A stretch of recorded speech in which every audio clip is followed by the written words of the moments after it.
नमस्ते दोस्तों, स्वागत है आप सभी का बीपीएससी एस्पायरेंट 2.0 चैनल पे।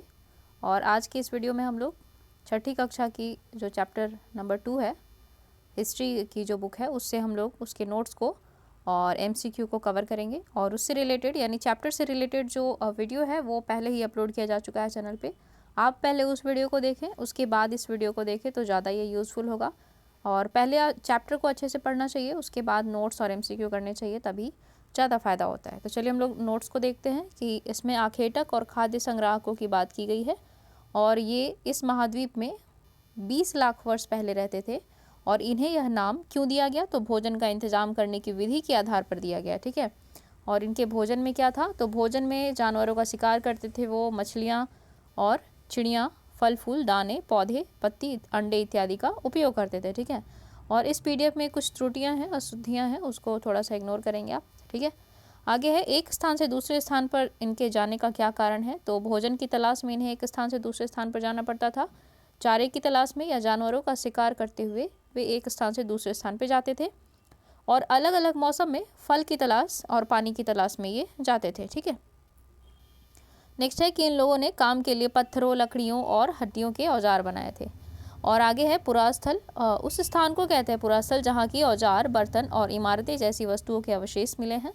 और भीमबेटका एक स्थान है, तो ये मैप में मैंने बहुत अच्छे से कवर करवाया है। मैप में जब हम लोग कर रहे थे चैप्टर को तो उसमें डिस्कस किया है मैंने इसे।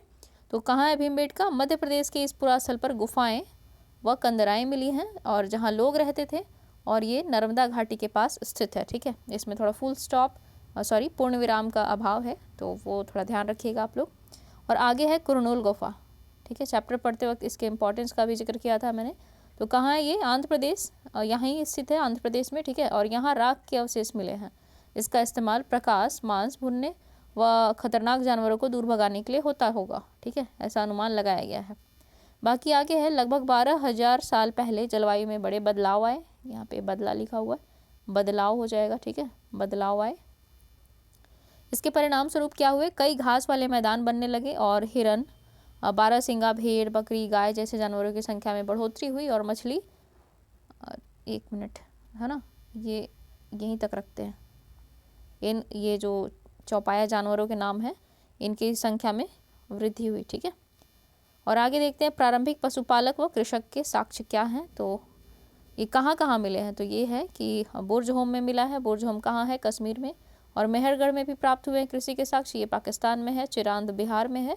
कोल्डिहवा मध्य प्रदेश। और दाऊजली हेडिंग ये कहाँ है? असम में है वर्तमान समय में। ठीक है। ये सारे स्थान मैच करने के लिए भी आ सकते हैं, आपको याद होना चाहिए। ठीक है। आगे चलते हैं कि बुर्जहोम क्या है, कहाँ है, तो ये वर्तमान कश्मीर में है। और लोग यहाँ गड्ढे के नीचे घर बनाते थे और जिन्हें क्या कहा जाता था? गर्तावास कहा जाता था। ठीक है। मेहरगढ़, तो मेहरगढ़ में बस्ती का आरंभ 8,000 साल पहले माना जाता है और यह स्थान ईरान जाने वाले रास्ते में महत्वपूर्ण था। और ये कहाँ स्थित है? तो ये बोलन दर्रे के पास एक हरा भरा समतल स्थान है। ठीक है। और इस इलाके में सबसे पहले जौ, गेहूँ ये दोनों उगाए गए और फिर भेड़ बकरी पालन यहीं पे प्रारंभ हुआ। ठीक है। यहाँ चौकोर तथा आयताकार घरों के अवशेष भी मिले हैं और इन घरों के थोड़े जो मैपिंग है या फिर उनके जो चित्र हैं वो दिया गया है एनसीईआरटी कक्षा 6 की चैप्टर नंबर 2 में, आप चाहे तो देख सकते हैं। ठीक है। और मेहरगढ़ में कब्रों के साथ, ठीक है, सामान भी रखे जाते थे। एक कब्र में मानव के साथ एक बकरी भी दफनाई गई है। क्यों दफनाई गई है ये बकरी? चैप्टर में अच्छे से जिक्र किया हुआ है, जाके आप पढ़ सकते हैं। और पुरा पाषाण क्या है? तो यह दो शब्दों पुरा अर्थात प्राचीन और पाषाण यानी पत्थर से बना है। और इस पुरा पाषाण युग को 3 भागों में बांटा गया है। कौन कौन सा? पहला है पुरा पाषाण काल, दूसरा है मध्य पाषाण काल, फिर तीसरा है नवपाषाण काल। ठीक है। माफ़ी चाहती हूँ यहाँ पे, एक मिनट। ये जो पुरा पाषाण युग है उसको 3 भागों में बांटा गया है। इसको कंफ्यूज नहीं होंगे यहाँ पे। ये 3 भाग जो है वो है आरंभिक पुरा पाषाण युग, मध्य पुरा पाषाण युग और उत्तर पुरा पाषाण युग। यहाँ पे थोड़ा सा फिर से क्लियर कर देती हूँ मैं। ठीक है, जो मैंने यहाँ पे मिक्स मैच कर दिया वो उसके लिए माफ़ी चाहती हूँ। इसमें इसे 3 भागों में बांटा गया। किसे? तो पुरा पाषाण को 3 भागों में बांटा गया है। ठीक है। कौन कौन से? तो ये है आरंभिक, फिर मध्य और फिर उत्तर पुरा पाषाण युग। ठीक है। पुरा पाषाण युग को 3 भागों में बांटा गया। पहला ये है, दूसरा मध्य पुरा पाषाण युग और तीसरा उत्तर पुरा पाषाण युग। अब आता है जो महत्वपूर्ण जो काल है वो है पहला है पुरापाषाण काल, दूसरा है मध्यपाषाण काल और तीसरा है नवपाषाण काल। पुरापाषाण काल कब से कब तक है? तो 20 लाख वर्ष से 12,000 साल वर्ष पूर्व को, ठीक है। ये जो टाइमिंग है वो आपको याद होनी चाहिए। और मध्यपाषाण काल का भी दिया हुआ है। और मध्यपाषाण काल में क्या हुए हैं? तो इसी काल में पर्यावरणीय बदलाव देखने को मिले हैं। और नवपाषाण काल, इससे क्या हुआ? अगले युग की शुरुआत हुई, ठीक है। तो ये हम लोगों ने देख लिया शॉर्ट नोट्स, जिससे कि रिवीजन आसानी से हो गया। अब देखते हैं प्रश्नों को। तो प्रश्न क्या है? निम्नलिखित पुरास्थलों में से किस स्थान से मनुष्य के आखेटक खाद्य संग्राहक होने के प्रमाण नहीं मिले हैं? ये नहीं पूछ रहा है, यहाँ पे थोड़ा सा मैं इंक बढ़ा देती हूँ।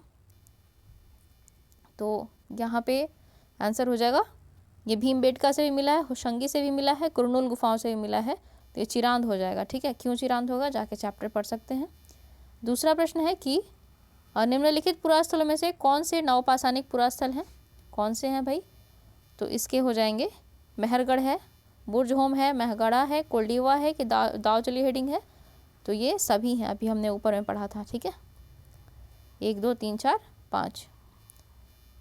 आगे चलते हैं हम लोग प्रश्न संख्या 3 पे। पुरापाषाण कालीन पाषाण औजारों के निर्माण के संदर्भ में निम्न कथनों पर विचार कीजिए।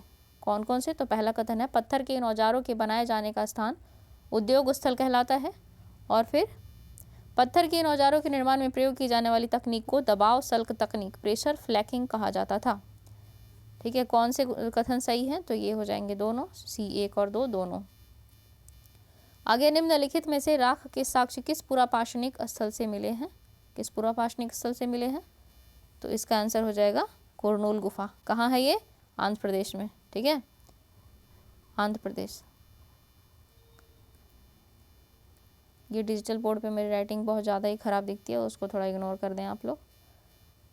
आगे है 5वां प्रश्न, मध्यपाषाण युग में जलवायु परिवर्तन से आए नए बदलाव के संदर्भ में निम्नलिखित कथनों पर विचार कीजिए। तो ये कथन कौन कौन से हैं? बदलाव से तापमान में वृद्धि हुई और घास के मैदान विकसित होने लगे।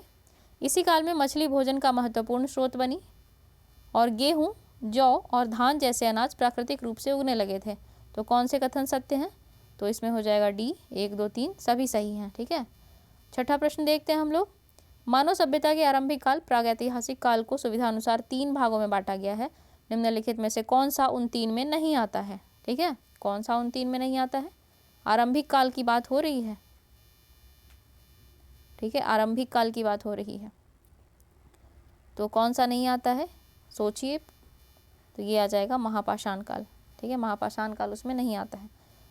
और आगे है 7वां प्रश्न कि निम्नलिखित में कौन सा पुरास्थल प्रागैतिहासिक शैल चित्रकला के लिए जाना जाता है? तो ये हो जाएगा भीमबेटका की गुफाएं। अच्छा सा चित्र दिया हुआ है NCERT में और वहीं से ये प्रश्न फ्रेम हुआ है, ठीक है। आगे चलते हैं प्रश्न संख्या 8 पे। निम्नलिखित पर विचार कीजिए। तो पहले है पुरापाषाण काल, मध्यपाषाण काल, नवपाषाण काल।